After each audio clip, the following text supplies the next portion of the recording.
आज हम लोग सूक्ष्म शिक्षण के अंतर्गत आने वाले श्यामपट्ट प्रयोग कौशल के बारे में जानेंगे। इससे पहले हम ये जान लें कि सूक्ष्म शिक्षण होता क्या है।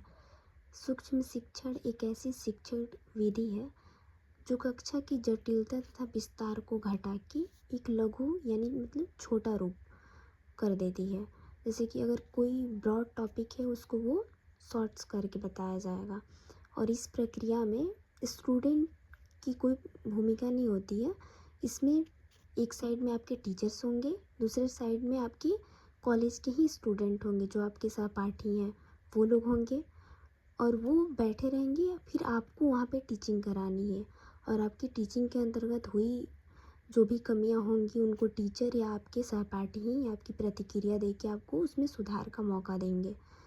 ये पूरी जो सूक्ष्म शिक्षण प्रक्रिया है ये पूरे 36 मिनट की होती है।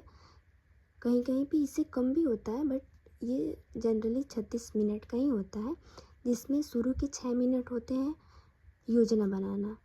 योजना बनाने से तात्पर्य ये है कि 6 मिनट में आपको एक टॉपिक पे जो टॉपिक आपको पढ़ाना है उस पे काम करना है कि हमको इस टॉपिक को कैसे पढ़ाना है। उसके 6 मिनट नेक्स्ट 6 मिनट होगा शिक्षण कराना, यानी 6 मिनट आपको पढ़ाना होगा।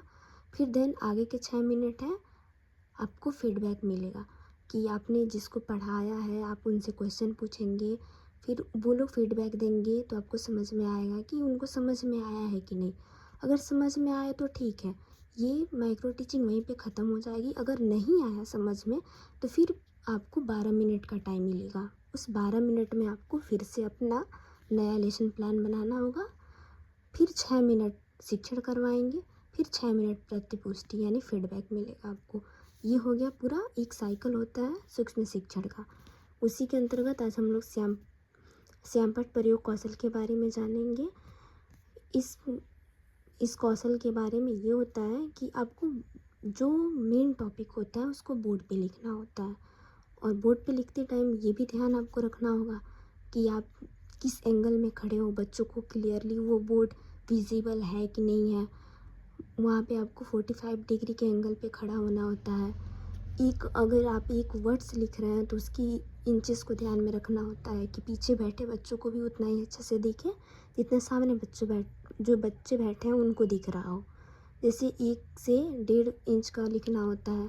शब्द की बीच की दूरी का भी ध्यान रखना होता है कि अगर मैं एक शब्द लिख रही हूँ तो उसके बगल वाले शब्द के बीच में 0.5 का गैपिंग होना चाहिए। ये सारी चीज़ों को ध्यान में रखते हुए हम लोग आज देखेंगे ब्लैक बोर्ड स्किल, जिसमें ये है हमारा पहला टॉपिक जयमंडल है।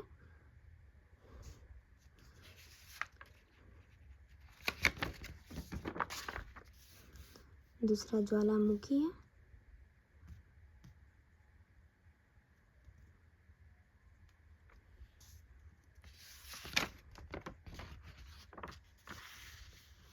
तीसरा खनिज संसाधन।